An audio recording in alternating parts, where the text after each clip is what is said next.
Okay, so we've had a couple of Doug interruptions. I've had to close the door because it got way too loud. I don't know what this yard work message is about people and their allergies. Just please get your meds you need. Call your doctor if you've been procrastinating on going about allergies, or maybe you've been procrastinating about getting the allergy testing. Do it now so you can prove me wrong. Please kindly prove me wrong. Um,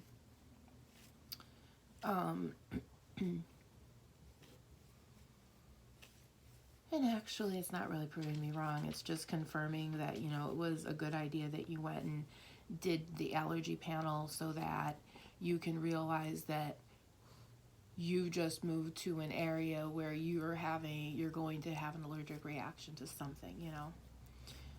Also, there was something in there too about mowing poison ivy in the air will also give you poison ivy. So my brother-in-law was very allergic to poison ivy, so he could never be out of the house or around there when the lawns were mowed, like certain parts of the lawns.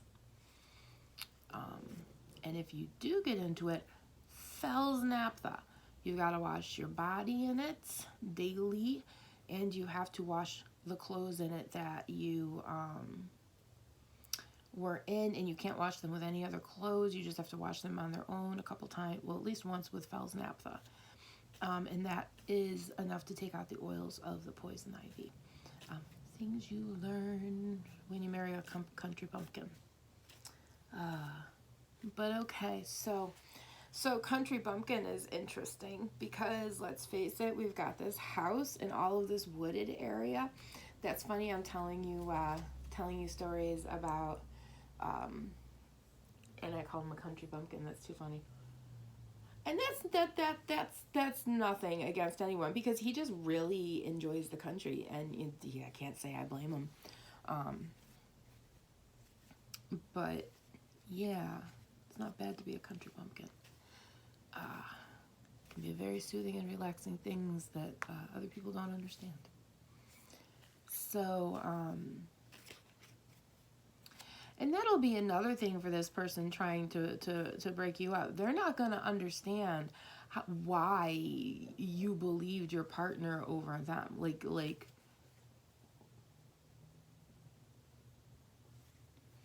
this person, you're going to be totally taken surprised by this person. This person bothers me. But now I'm at the point where I'm like, is everyone thing a love relationship? But then aren't a lot of things just love and relationship? And it wherever it fits, it fits. Wherever it makes you go, yeah, that's a thought there that fits. And if you have a set of cards, you can shuffle them, and cards will drop out and tell you where certain things are going to fit for you, or expand on what felt right to you in that moment as you're shuffling. I've done that many times, and it's nice. It's very nice, actually. It's also sometimes just nice to sit and listen in general, and don't direct the message into anyone or anywhere. Just sit there, and then after a while, it'll all seriously. Yep. Yep. You can come up. We're gonna have a little. You coming? Good job. Yep. Leave it. Leave it. Let's see. Let's see how long this lasts. Let's see what happens. Okay, Doug. Leave it. Leave it. Thank you. You can lay down there. I'm having deja vu right now. I'm having big deja vu. This was last night. What is this? This is oof.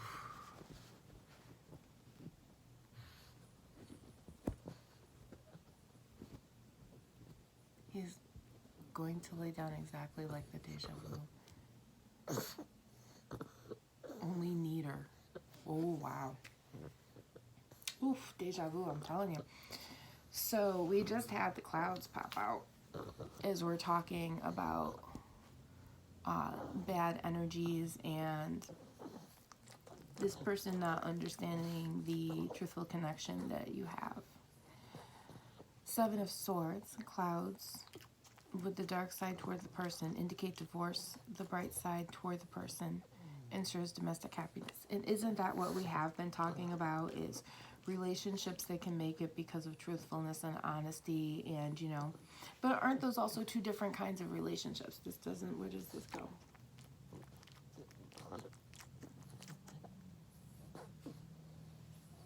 It goes over there.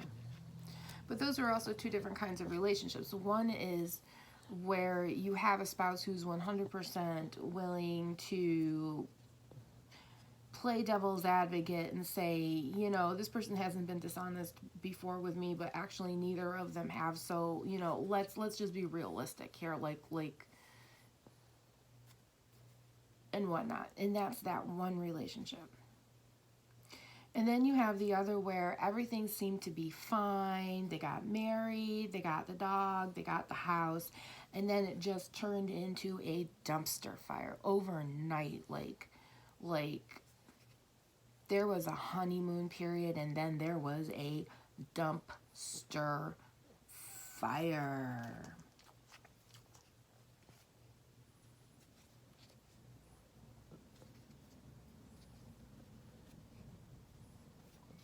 So Spirit, where is this going, my friend? That was a snake on the bottom. Yeah, so that all goes back to, so okay, yeah, all right, I got you. Those are the two extremes. There's, you know, the extreme where, yeah, I'm going to sit here and play devil's advocate and believe you, and then, which is because somebody tries to interfere. And people are being logical about this and thinking about it rather than going with, you know, only going with reaction. Because, you know, we're all going to, you know, if we hear something bad about someone, we're all going to have that immediate shock. But the other one didn't even involve that. This had nothing to do with honesty. It just was a dumpster fire that was just, you know,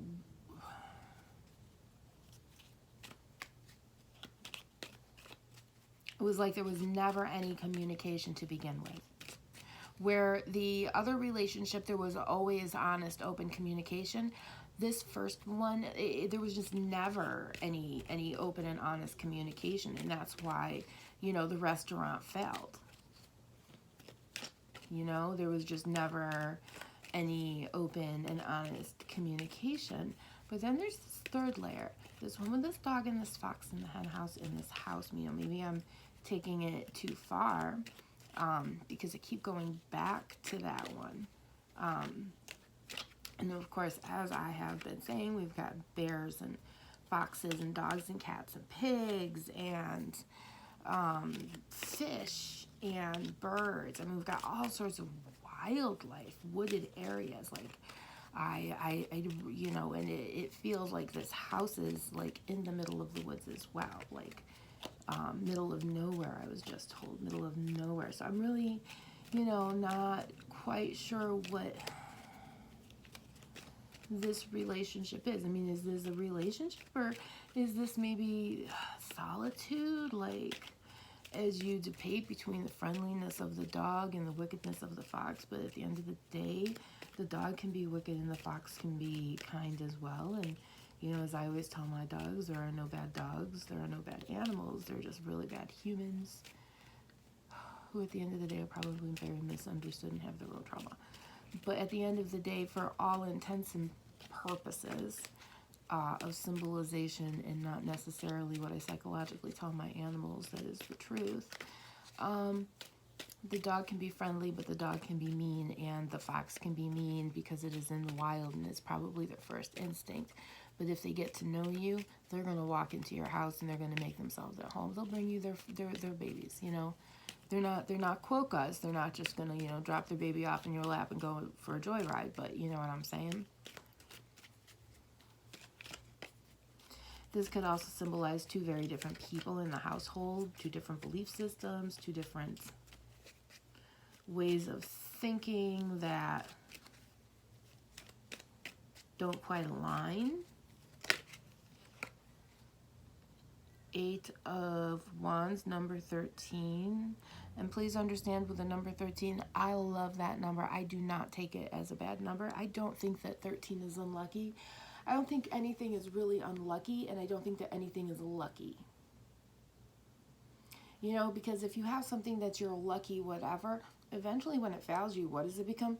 Unlucky. And what do you become? Upset. Where if you always have it on you and you always win something in it and then one day you don't, it's like, well, you know what? It wasn't this. It was just because I'm personally lucky. So I like the number 13. But the Eight of Wands and the snake indicates enmity and calamities, the degree of which is governed by the distance of the card from the person. I gotta look up that word. Words you don't know, you should always look up, 'cause you got a phone in your hand, right? Right? I'm probably right. You're watching this on your phone. You don't know a word, please look it up. I once had, was it my friend?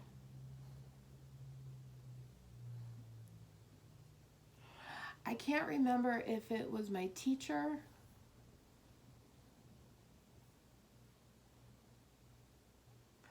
or if it was my friend, or if it was like one of those things where the teacher said it first and then the friend kind of reiterated something the same, and that's when like everything completely clicked. Like it only partially clicked and then it completely clicked. But they said if the word is right in front of you, you can't misspell it. And I was like, that is true. Let's put the glasses on.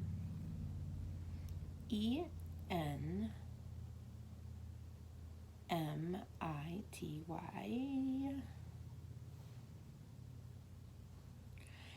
Deep-seated, often hatred, a feeling or state of hatred or animosity, the quality of being an enemy, hostile or unfriendly disposition, a state of opposition, hostility, similar. The quality of being an enemy, hostile, or unfriendly disposition, a state of feeling of opposition, hostility, hatred, or animosity, a state of deep-seated ill will, the feeling of a hostile person. Now, the state of a deep-seated ill will, like that totally goes with that person who just wants to cause havoc in the relationship.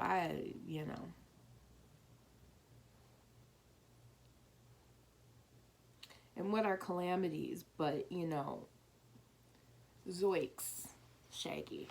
So, trying to cause deep-seated ill will and make things happen that are going to be a problem and hurt people. And the degree of which is governed by the distance of the card from the person. Now, that doesn't have to necessarily mean the card, how distant away the card is from the person.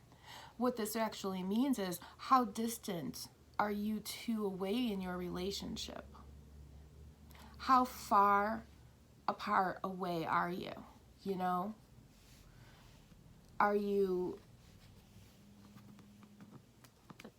Are you divided so that you can't see each side? Or are you maybe on the outside blue and on the outside red, but you intermingle in your purple, or use your favorite color that you want? Because that's what this means. This means the distance of the card from the person. It doesn't mean necessarily the distance of this card from the person. It means how distant are you in your relationship? Are you guys always growing together and doing the things? Or are you just hiding away and not talking, which makes them not talk and them hide away, and then after a while there's just like nothing there?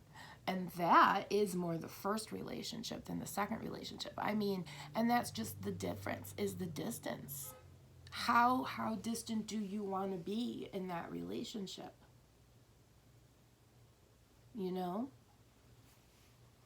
This kind of reminds me of the one the other day I was talking about with united fronts as being husband and wife, but this is going more into the minutia of team units, like a garnet.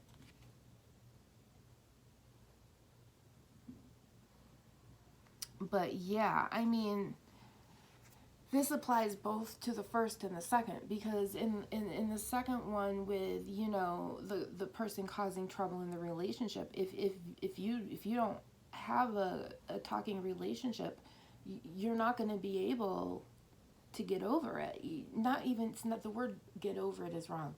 You're not going to be able to see the truth of what is going on. You're going to just immediately go to doubt and immediately do that, and that will be it. And that's not healthy. You can't just go to worst case scenario every single time. Even if you're sensitive, and especially if you're sensitive, even if you know you're probably right, go, I'm probably right, but I'm also going to kind of take a look over here and see what's going on over there to make sure that I'm not jumping to conclusions or jumping to something that is too conclusion-y. You know what I mean? It could be like a little bit right, but not, you know, as disastrous as you thought. You know? And then in the first one, you know, with the restaurant closing down, if they had just been talking about the finances, the restaurant wouldn't have closed down. If they hadn't just shut down from each other, the restaurant wouldn't be closing down. You know what I'm saying? So this is, the communication is important for everything, which then, you know, what's going on? So there's a big thing here on communication. So let's ask about communication. What is it with the communication? I mean, we all know that communication is good. Truthful communication is good. It's always a good thing to be truthful, but this is like a lesson on extremes, and you know, nobody's necessarily here for a lesson, but you know, the cards are telling you what you need to know, and they're whatever question what are they telling me? Whatever question you have in your mind that you're wondering and pondering about, you've just gotten your answer on how to deal with it and handle it in the way that you need to, so that you are not a screaming Mimi. Wow. 2 of coins, number 18, the lady. Whoever this is, maybe a lady, although that card can represent anyone.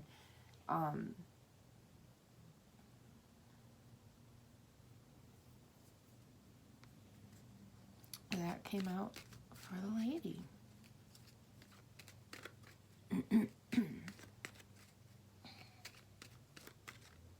Why am I quiet all of a sudden?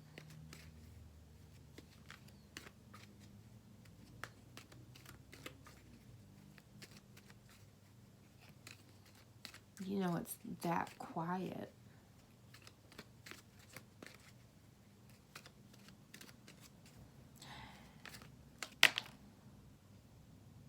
And you know,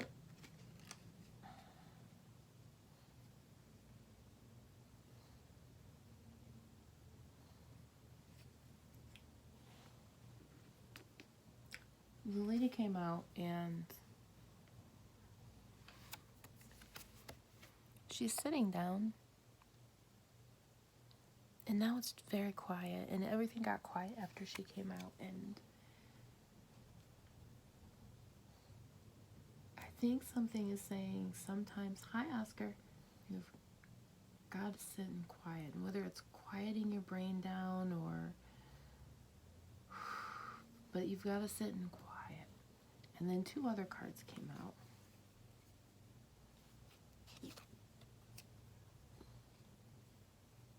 That's very true. Yeah. You know, that is extraordinarily true right there too. Yeah. Yeah.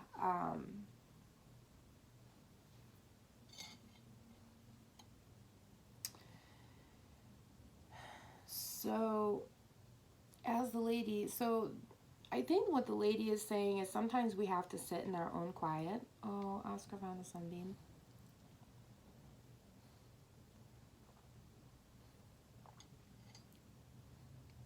Sometimes you have to sit in a moment of quiet.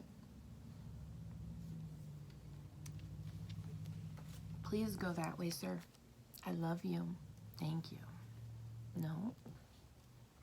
You guys have got to stop. It doesn't matter if it's artwork or tarot or what it is. You all just like to love you. But, I think what the lady is saying is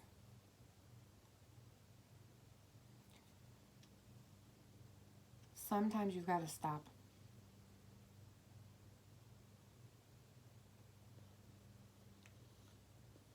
And you've got to sit in the quiet.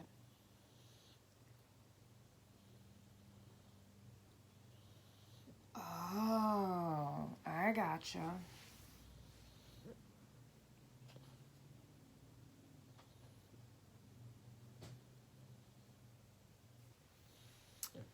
This is interesting. This is actually very interesting. Actually, this is completely and totally surprising me a little bit right now.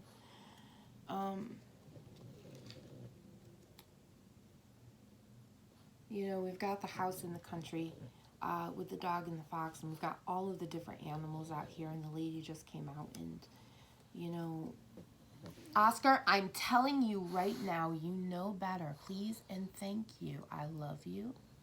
It's not okay, and I know you're bringing back the house. You're bringing the houses forward for the lady. Yes. Please don't lay it on them though, because then mommy can't actually see them very well. But Oscar is right. The lady is in the house, and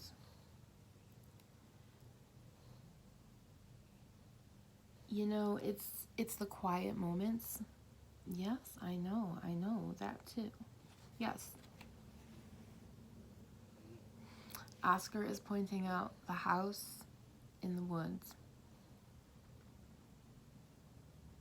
And the house in the woods has the lady in it. And this is the quiet that started happening when I pulled the lady out.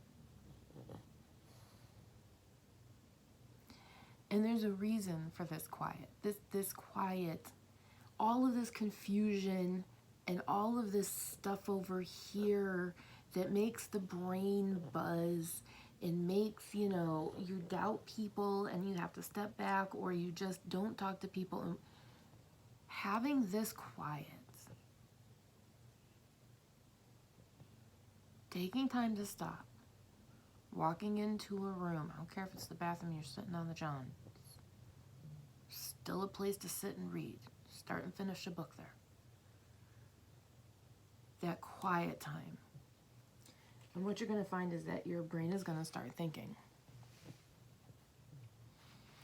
And the roads turn to dark clouds foretelling of misadventures, but far from the person, the evil consequences may be averted. So what is going to end up happening is that the dark clouds are going to come. And because you have now stopped the nonsense, the quiet is there. And the quiet makes you think of the dark stuff. It makes you think of the things that are scary and the things that you don't like and the things that make you do whatever. This is the card of your worst fear, because now you're quiet and your brain is quiet. And rather than filling it with whatever you're doing, you're now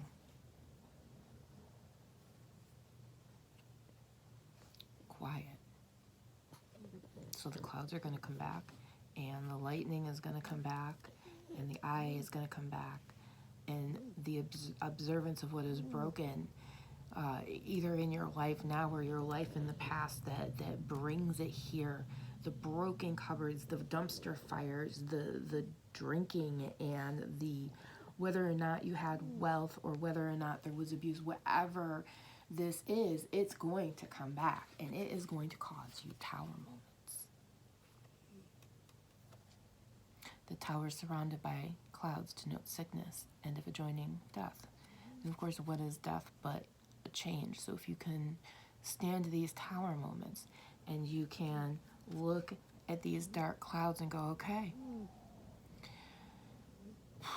my parent was this and they did this and they were probably scarred and I don't have to talk to them. I don't have to like them. Whatever it is, I can go away, or the spouse or whatever that is, you're going to have those tower moments and that is going to help you get better. I feel like I'm repeating myself somehow and I don't know why I am. I don't know, maybe somebody needs to hear it a second time.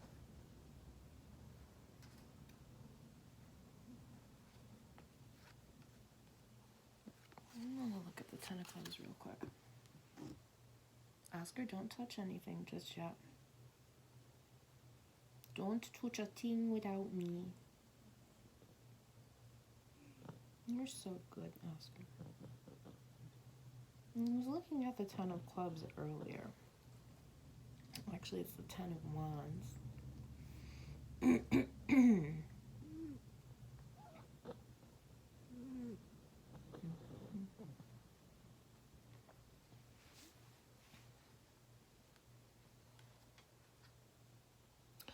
But you know, that's what having quiet moments does.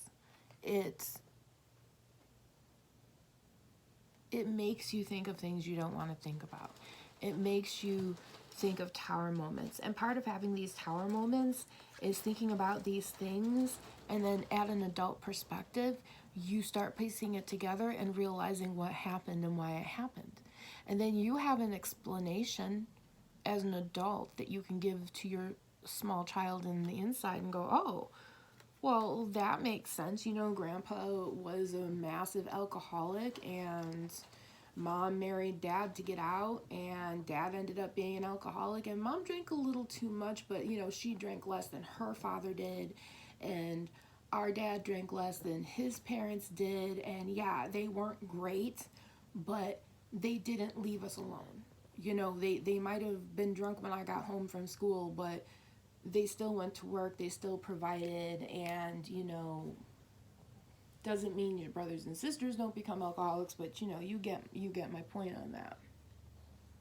It makes you think about those things, and then you register them the correct way, and then as an adult, that not only helps you have compassion for them, and depending upon the line of abuse of how you want to deal with it,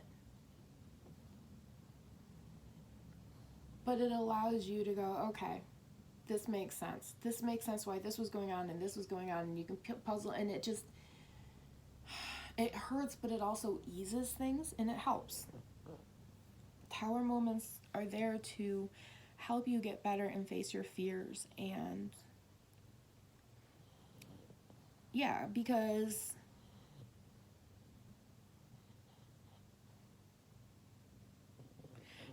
the Ten of Wands represents an all-out effort and obsessive commitment to a task which demands everything you've got. Yep. The person in the deck will have no rest until he is done. And you have to remember, if you don't do this, you're going to end up with a lack of perspective, and that's going to impair all of your progress that you're doing. You want to have tower moments. Now, are there times when you need to look at these tower moments and go, listen, I need to have like a quarter of a tower moment right now? Yes, do it. If you can only stand a 16th of a tower moment, do it. But just ration it out if you can. But I'm strange that way. So that is where that went. So that would make sense why, you know, you're in between the dog and the fox, you know. The dog can be your friend that is in your house but can also turn on you, and the fox is the animal that outside you assume is going to turn on you, and it doesn't. And that's another thing too, is knowing who your friends are, and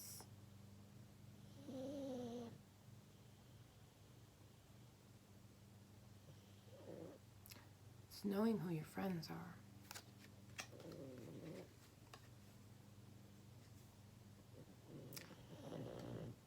Queen of Swords and Two of Swords. The Two of Swords is also the star, ensures success in all enterprises when near.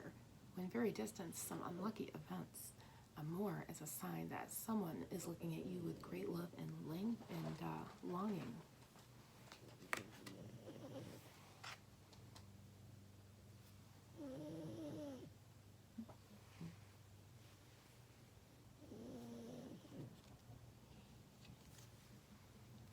No, that's not going to do anything. It's just the sun. I don't think there's anything really that I can... No, that's not going to work. Maybe that might. I don't know. We'll see what happens.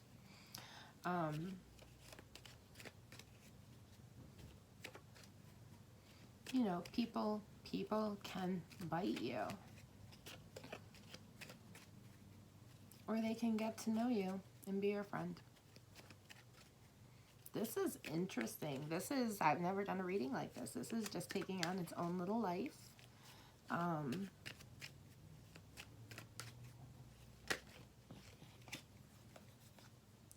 We've got the moon. So we've got the star and the moon. 5 of Cups. Number 2. The moon when near is a good omen. It predicts fortune when distant. An exposure of your secrets. See, and that goes along with the whole friend thing, is trying to expose secrets. Secrets that, even if they're real, the spouse already knows about. I mean, just, you know, always be honest with your spouse. I mean, there's some things you're just not going to tell them, probably, and that's okay too, you know. It's if somebody says, you know, hey, so-and-so did this, and they come up to you and say, hey, did you ever do this? Don't lie. Just say, and be honest. Yeah, I did it. I don't know why. Yeah, I did it. I was young and stupid. Yeah, I thought it was cool at the time. Or yeah, I still think that's really cool. You know, because there are things that you did when you were young that you forget about, that maybe you're, you know, you think is cool, but you're not going to tell someone because, you know, you don't want somebody to think you're stupid.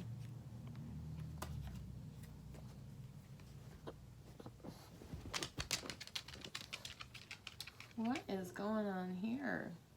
The Rider is a sure sign of good news alongside of 6, 8, 11, or 13. The Shepherd indicates an intense love of life and strong fellow feeling. The ship is a symbol of riches. When near indicates wealth by inheritance or trade. It also foretells a voyage. And you know, the Queen of Swords over here is also the number 42. And the number 42 is...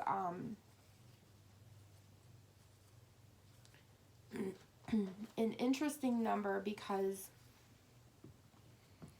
in Hitchhiker's Guide, it refers to, hold on one second, let me grab it. Because why would I be prepared?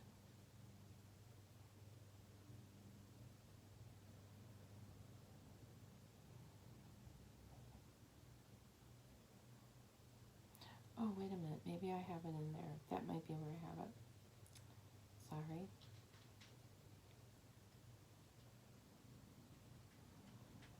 Because why would I be organized at all?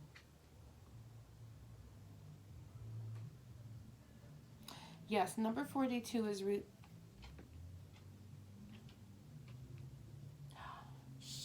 Sade's Smooth Operator just was playing on someone's car. Woo! And we've got a ship here. What is that about? Oh, I don't know. We'll see. I don't know. Maybe it means something. Maybe it doesn't.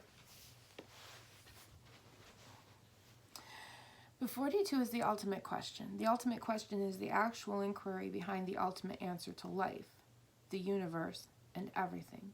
The ultimate question was sought after the supercomputer Deep Thought revealed the ultimate answer to be 42. When Deep Thought asked Lun Kuo and Fo Ching Chug, I don't know how to pronounce it, and I'm terribly sorry, were unable to say what the actual question was. And you know,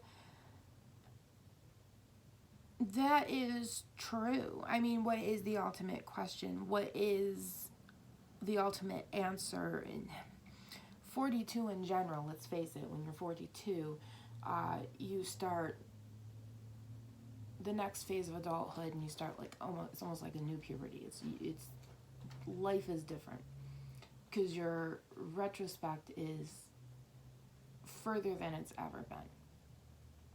So when you look back on stuff, you're looking back at it. You're looking back as an adult rather than a child. But what is 4 plus 2? 4 plus 2 is 6. 6 equals balance. So in essence, the answer to life, the universe, and everything really is balance. And that's true in love too. In love, you have to have balance. I will put that up too. You have to have balance, because if you don't have balance, then you can't communicate, you can't do the things you want to do, and when the fox enters the hen house, it's done. Because there's no one to say anything. I feel like it's almost time to pick up tarot cards, because there are not too many of these left. So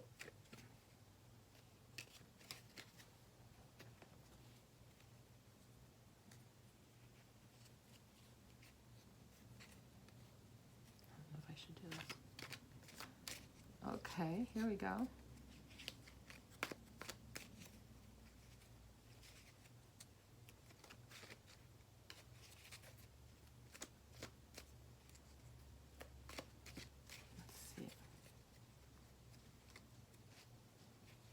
I don't think that's gonna work because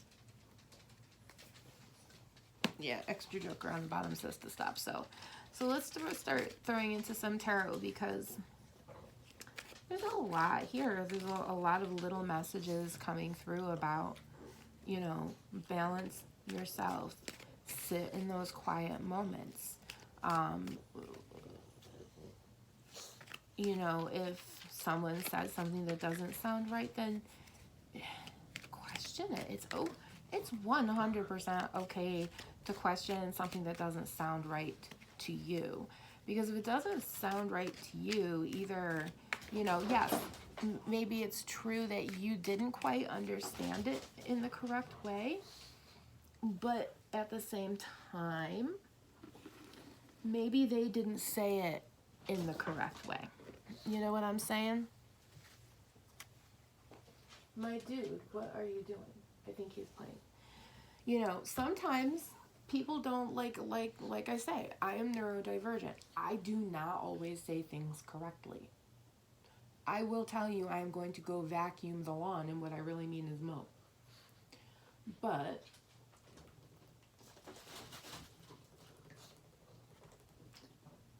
I think someone's playing with a fishy. I'm having massive deja vu right now.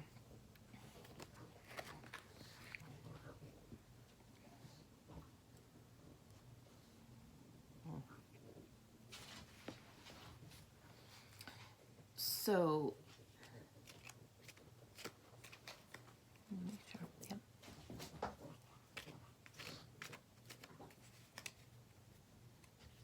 So yeah, I mean, you've got to have balance in all of that stuff, because otherwise, and it doesn't matter if it's a spouse, a friend, a boss, it doesn't matter. It's just you've got to, if that red flag comes up and it doesn't seem right, don't do it. I feel like this might be this reminds me of the first reading I was doing that was talking about friends and betrayal. And it was basically saying if you don't know them, don't leave your class unattended, and never leave your class unattended, period. And my God, what is he playing with? He's playing with that fish. He is definitely playing with the fish. We've got the 5 of coins. And the 10 of swords.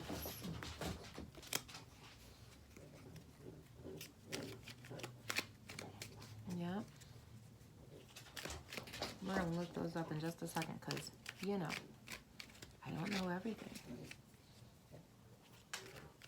But it is,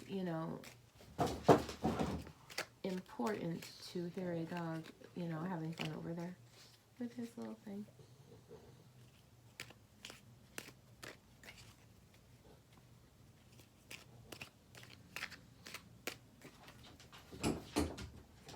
course, your Five of Coins is people passing by things that they need without even looking up to see that the help is there. And you know, that is true in some relationships where, you know, people are asking for help and the other person is going, I'm here to help, but we don't recognize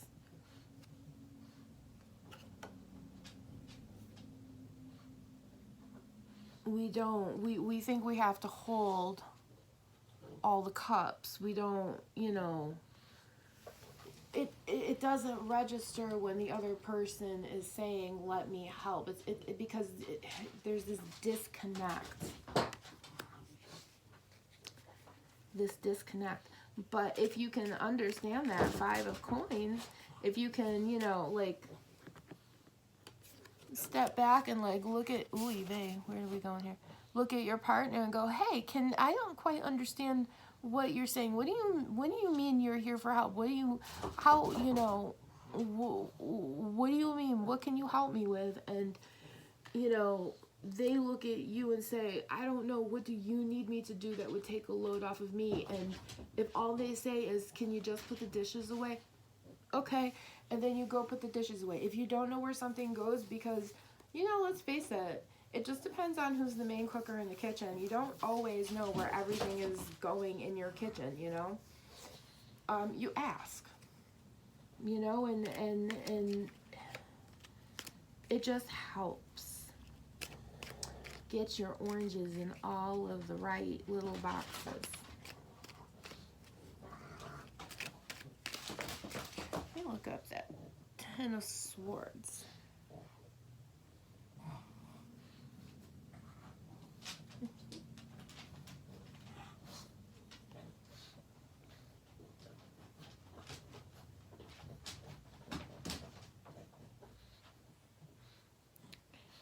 Ten of Swords.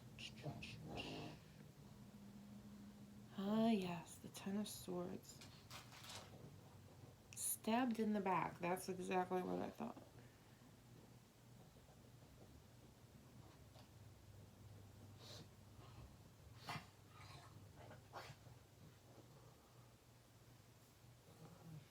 Yeah. Yeah, the Ten of Swords indicates, you know, it's done. There's no chance of revival here. And that's exactly a confirmation of what the first deck, which I've named Misha, was saying, you know, that there is that the restaurant has closed and now we're all getting a divorce. But if you want to avoid that, then you've got to look up. You know, if you think you're the only one there, you've got to look up and see the 5 coins that are there to help you, and you've got to look back at your partner and go, hey,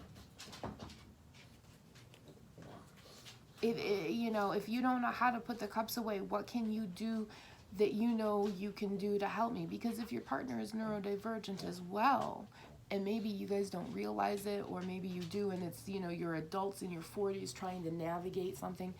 Sometimes you need that open communication of, you know, I'm not good at doing dishes, but I can sweep the floor, and, you know, I can't mop, but I can dust, and you figure out, you talk about your strengths and weaknesses, and then you make the plans around that. You know, I am not the best dish doer. My love is the best dish doer, and they find that a very healing and relaxing thing to do, which, you know, if your spouse finds that healing and relaxing, then that's a beautiful thing to be happy about. Oh, and we've got the 5 of Wands.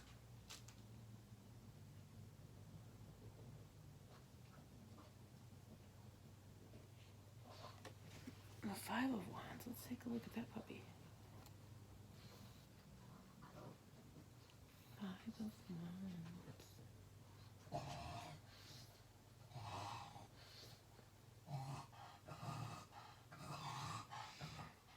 It almost looks like everybody's playing.